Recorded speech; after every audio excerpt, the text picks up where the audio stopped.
कहती है गायत्री प्रजापति निर्दोष है, और वो उसके बाद मीडिया के सामने बोलती है, लेकिन आज भी गायत्री प्रजापति जेल में है। कुलदीप सेंगर को बेटी की शादी के लिए, बेटे की शादी के लिए, सबके लिए बाकायदा 1-1, 2-2 महीने के लिए बेल मिलती। षड्यंत्रकारियों से कहता हूं कि सुधर जाएं। मेरे बड़े भाई हैं आनंद सिंह। देश में सबसे ज्यादा चर्चा का विषय इस समय कुलदीप सिंह सेंगर हैं।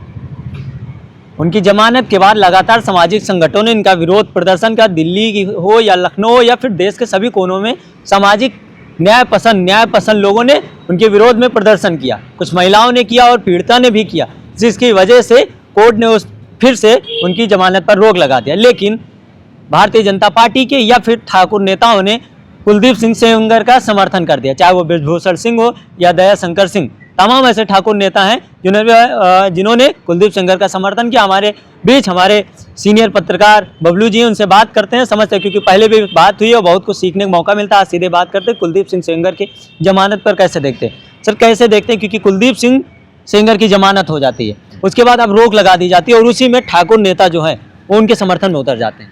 देखिए, जो पहले जो उनकी जमानत उनकी सस्पेंड की जाती है, जिसको निलंबित किया जाता था, उनकी सजा जो थी, सजा को निलंबित, जमानत नहीं होती, वो सजा जो उनकी थी वो निलंबित करके उनको एक सशर्त जो है दिया गया था कि आप जो है दिल्ली में रहेंगे, देश से बाहर नहीं जाएंगे, हर हफ्ते आप थाने पर जाकर हाजिरी लगाएंगे, ये सब शर्तों के साथ। लेकिन जिस तरह से तमाम, चाहे वो पीड़िता हो, जो सामाजिक संगठन थे, महिलाओं ने, सबने इसका विरोध किया और विरोध जो था वो व्यापक रूप से हुआ, पूरे देश व्यापी वो विरोध हुआ, जिसको जो है सुप्रीम कोर्ट भी, देखिए सुप्रीम कोर्ट के जो जज हैं, चाहे वो जजेस हैं, वो भी जन भावनाओं को समझते हैं। ये जो सोशल मीडिया पर चला, सोशल मीडिया पर लोगों ने एक कैंपेन चलाया, उसका असर हुआ कि जन भावनाओं को देखते हुए उन्होंने उस जो हाई कोर्ट का फैसला था उसको रद्द करते हुए उनकी जो सजा थी उस पर फिर से यथासंभव उस सजा पे और सुनवाई, उन्होंने कहा, सुप्रीम कोर्ट ने कहा कि ये जो मामला है वो जो है वो उस पर जो है विस्तार से उस पर सुनवाई की जरूरत है, उस पर स्टडी की जरूरत है। तो अब उस पर अभी अगली जो तारीख होगी तब तक के लिए उसको, उनकी जो सजा थी वो बहाल कर दी गई है और जो हाई कोर्ट का जो फैसला था उस पर रोक लगा दी गई है। अब आते हैं, जब आपने कहा कि तमाम, चाहे वो बीजेपी से किसी भी जो है नेता थे, चाहे वो आपने बृजभूषण सिंह, दयाशंकर सिंह की तमाम लोगों की जो बात की है, देखिए जो भी इस समय आज का जो देश में जो परिवेश बन चुका है वो अपना समाज, अपनी जाति को देखकर लोग समर्थन करते हैं। बलात्कारी, आपने इन्होंने बृजभूषण से बात करते हैं, बृजभूषण जी ने सबसे पहले उन्होंने क्लीन चिट देते हुए उन्होंने कहा कि वो षड्यंत्र के तहत, बहुत बड़े षड्यंत्र के तहत जो है उनको फंसाया गया है और मैं षड्यंत्रकारियों से कहता हूं कि सुधर जाएं, वो अपना ये षड्यंत्र करना बंद कर दे। इस तरह से उन्होंने कहा कि जिस तरह से ऐसा लगता था कि उन्होंने षड्यंत्रकारी कौन है उसको जानते हो, बाई फेस बाई नेम जानते हो।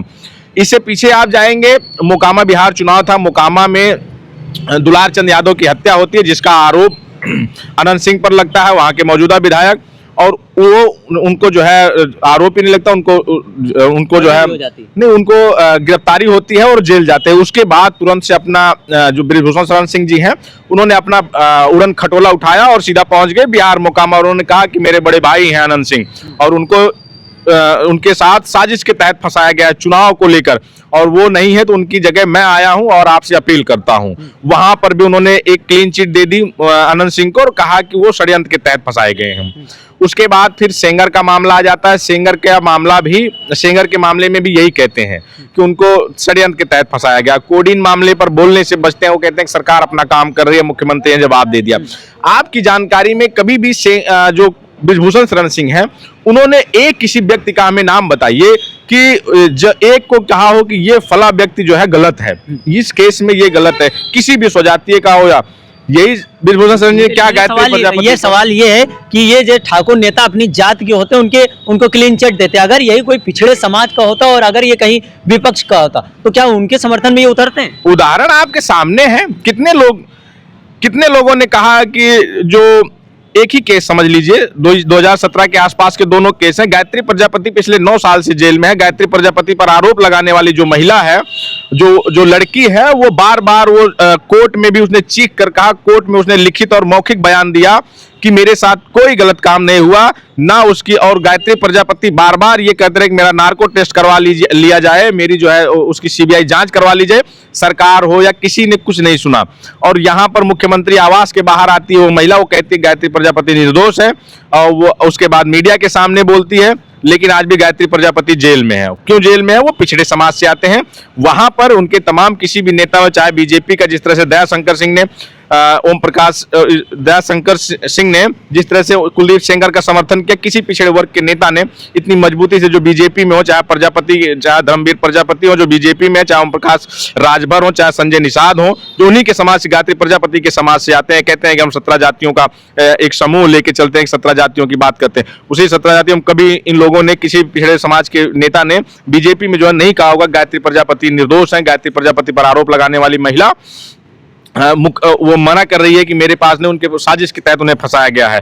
लेकिन यहाँ पर जहाँ से आप देखेंगे, चाहे वो कोडीन का मामला रहा हो, चाहे कुलदीप सेंगर का मामला रहा हो, चाहे जो है अनंत सिंह का मामला रहा हो, जितने भी मामले रहे हैं, सबको अपने स्वजातियों को ठाकुर नेताओं ने एकदम क्लीन चिट दी, ठाकुर नेताओं को। तो ये समाज में जो जिस तरह से, मैं वही कह रहा हूँ। और कुलदीप सेंगर वाले में, गायत्री प्रजापति और कुलदीप सेंगर में देखिए, कुलदीप सेंगर जो पीड़िता है वो बार बार ये कह रही है, कोर्ट के सामने जाकर कह रही है, जंतर मंतर पर कह रही है, इंडिया गेट पर कह रही है, मुख्यमंत्री के सामने, मुख्यमंत्री आवास पर आकर अपने आप को आत्महत्या करने की कोशिश करती है। तब जाकर एफआईआर दर्ज होता है। एफआईआर दर्ज होने के बाद उसके चाचा को गिरफ्तार कर लिया जाता है। पहले पीटते हैं, फिर उसके बाद पुलिस लाके पीटती है और लॉकअप में उसकी जो है मौत हो जाती है। उसके चाचा को गिरफ्तार कर लिया जाता है, आज तक जेल में है, उसकी कोई सुनवाई नहीं हुई अब तक, उसको कोई पैरोल नहीं मिली अब तक। उसकी चाची, उनकी पत्नी एक्सपायर होती है उसके चाचा की, और उसके चाचा की तो एक दिन के लिए सिर्फ 24 घंटे की उनको पैरोल मिलती है, पुलिस अपने साथ लेके आती है और मुखाग्नि देके फिर वापस जेल लेके चली जाती है। वहीं कुलदीप सेंगर को बेटी की शादी के लिए, बेटे की शादी के लिए, सबके लिए बाकायदा 1-1, 2-2 महीने के लिए बेल मिलती है, पैरोल मिलती है। ये मान लिया जाए कि अब देश में कानून भी 2 प्रकार का, अगर आप ठाकुर या स्वजाति हैं तो आपके लिए सब कुछ व्यवस्थाएं, अगर पिछड़े हैं तो आपके लिए अलग कानून है। अरे महाराज, मैं बता तो रहा हूँ, आप देखिए ना, गायत्री प्रजापति को भी बेल मिली थी। गायत्री प्रजापति को बेल मिली तो जो बेल देने वाला जज था, उस पर केस बैठ गया, उसको निलंबित कर दिया गया, सस्पेंड करके, और उस पर जांच बैठा दी गई। और कुलदीप सेंगर को बेल देने वाले, क्या जज की जात पता की जाएगी किस बिरादरी के थे, क्या जो है उन पर जांच बैठेगी कि किस लिए उन्होंने दिया, कि सुप्रीम कोर्ट को रोक लगानी पड़ी।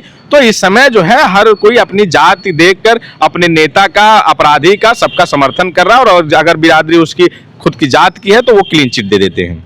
कि अब उत्तर प्रदेश हो या देश में, अगर आप एक स्वजाति हैं तो आपके लिए कानून अलग है। ये साफ साफ दिखा कि चाहे वो गायत्री प्रजापति की लगातार चर्चा हो, क्योंकि अभी जिस तरीके से उनके ऊपर हमला हुआ था, फिर भी उनको जमानत नहीं मिलती। तमाम ऐसे उदाहरण पेश है। लेकिन कुलदीप सिंह सेंगर के समर्थन में जो ठाकुर नेता उतरे हैं, चाहे वो बृजभूषण सिंह हो या दयाशंकर सिंह हो, या फिर पिछड़े समाज के भी ओम प्रकाश राजभर या और भी नेता जो समर्थन में उतरे, उनसे एक सवाल है, क्या